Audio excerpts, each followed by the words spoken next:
JD Lakshminarayana జై Bharat party ద్వారా విశాఖ ఉత్తర నియోజకవర్గం నుంచి నామినేషన్ దాఖలు చేశారు. ఆయన ఎంపీగా పోటీ చేస్తారు అనుకుంటే ఎమ్మెల్యేగా దిగడమే ఆశ్చర్యం అని కొందరు అంటున్నారు. ఆయన విశాఖ ఉత్తరాన్ని ఎంచుకోవడం వెనుక సామాజిక సమీకరణలు ఉన్నాయని విశ్లేషిస్తున్నారు. విశాఖ ఉత్తర నియోజకవర్గంలో పెద్ద సంఖ్యలో కాపులు ఉన్నారు.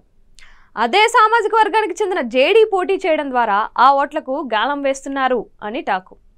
ప్రధాన పార్టీలు రెండు క్షత్రియ సామాజిక వర్గానికే సీటు ఇచ్చాయి. వైసీపీ నుంచి కేకే రాజు, టీడీపీ కూటమి తరపున బీజేపీ అభ్యర్థిగా విష్ణుకుమార్ రాజు పోటీలో ఉన్నారు.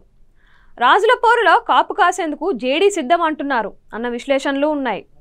ఈ సీటు కోసం జనసేన నాయకులు ప్రయత్నం చేశారు, వారికి దక్కలేదు.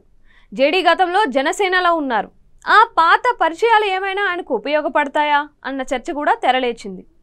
జేడీ పోటీకి దిగడం వల్ల బీజేపీ అభ్యర్థి ఓట్లకే చిల్లు పడుతుందని, తాను మంచి మెజారిటీతో గెలుస్తాను అని కేకే రాజు చెబుతున్నారు.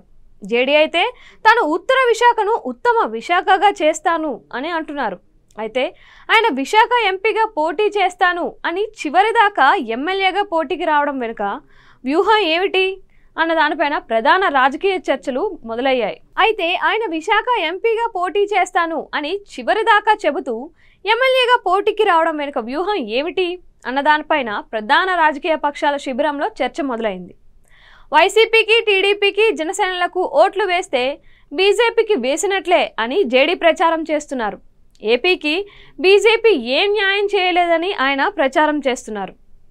ఏపీలో జేడీ తన పార్టీ తరఫున 100 అసెంబ్లీ నియోజకవర్గాలతో పాటు 15 పార్లమెంట్ సీట్లలో అభ్యర్థులను నిలబెట్టినట్టుగా ప్రకటించారు. తాము కూడా మంచి పర్ఫార్మెన్స్ చూపిస్తామని ఆయన ధీమా వ్యక్తం చేస్తున్నారు.